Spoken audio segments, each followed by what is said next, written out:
नमस्कार. आज आपण खास मटण खिम्याची झटपट आणि चवदार रेसिपी बघणार आहोत. हा पदार्थ खास वारंवार बनवायला सोपा आहे आणि अगदी घरच्या घरी मिळणाऱ्या मसाल्यांपासून बनतो. चला तर मग सुरुवात करूया. इथे आपण 3 मध्यम आकाराचे कांदे घेतलेले आहेत. हे कांदे आपण एकदम बारीक असे चिरून घेणार आहोत. बाहेर आता खूप छान पाऊस पडत आहे आणि पाऊस पडत असताना आपल्याला काहीतरी तिखट झणझणीत अशी खायची इच्छा होते. त्यावेळेस आपण ही रेसिपी नक्कीच ट्राय करून बघू शकता.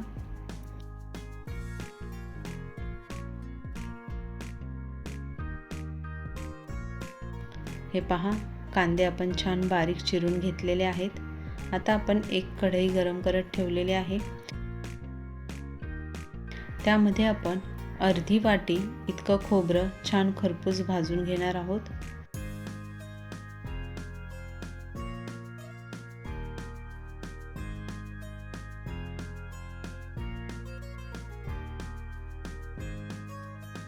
हे पहा, आपलं खोबरं सुद्धा खूप छान भाजून झालेलं आहे.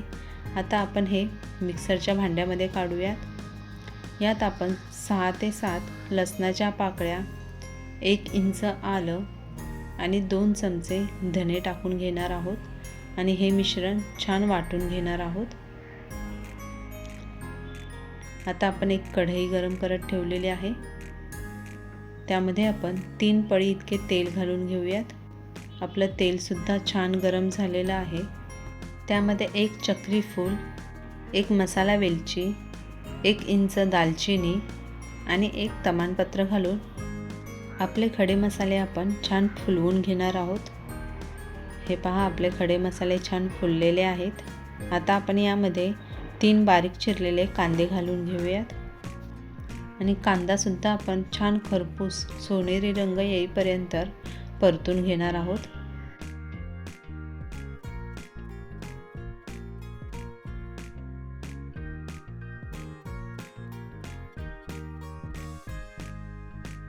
हे पहा, आपला कांदा छान भाजून झालेला आहे. त्याला एक छान सोनेरी रंग आलेला आहे.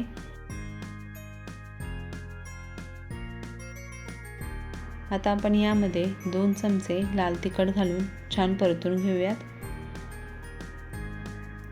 आपला मसाला तिथे परतून होतोय तोपर्यंत इथे आपण खिमा धुवून घेऊया. इथे आपण पाव किलो इतका खिमा घेतलेला आहे.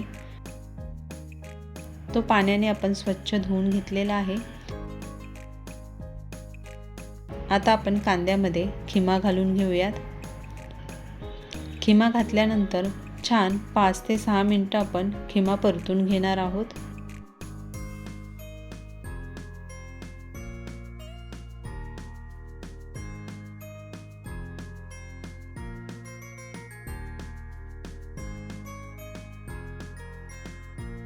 हे पहा, आपला खिमा छान परतून झालेला आहे. आता आपण यावरती झाकण ठेवून मंद आचेवरती 15 मिनिटं वाफ घेणार आहोत. हे पहा, 15 मिनिटं झालेली आहेत. आता आपण झाकण काढून पुन्हा एकदा खिमा छान परतून घेऊयात.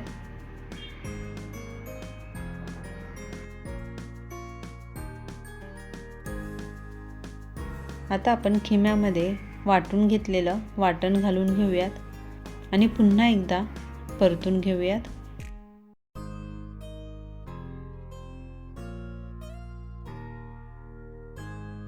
खिमा छान परतून झालेला आहे. त्याला छान तेलसुद्धा सुटलेलं आहे. आता आपण यामध्ये उकळलेलं पाणी घालून घेऊयात.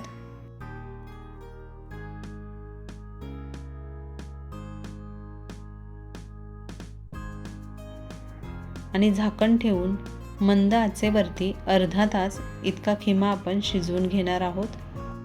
मध्ये मध्ये आपण झाकण काढून खिमा हलवून घ्यायचा आहे, जेणेकरून तो करपणार नाही. आपला खिमा शिजतोय तोपर्यंत आपण इथे वांगी कापून घेऊयात. तुम्हाला खिम्यामध्ये वांगी घालायचे की नाही हे ऑप्शनल आहे. असेल तर घाला, नाही घातलीत तरीही चालतील. इथे मी पाव किलो इतकी वांगी घेतलेली आहेत. एका वांग्याचे फक्त 2 फोडी करून घेतलेले आहेत.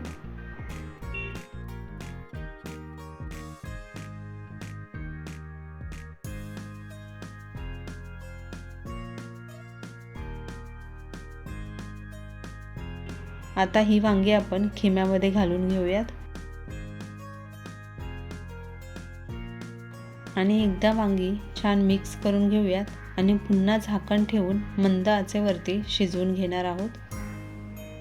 खिमा हा 90% शिजल्यानंतरच वांगी टाकायची, कारण की वांगी ही लगेच शिजतात आणि खिमा शिजायला खूप वेळ लागतो। हे पहा, वांगी आणि खिमा दोन्हीही छान शिजलेला आहे। आता आपण यामध्ये 1 चमचा गरम मसाला आणि थोडीशी कोथिंबीर घालून छान मिक्स करून घेऊयात।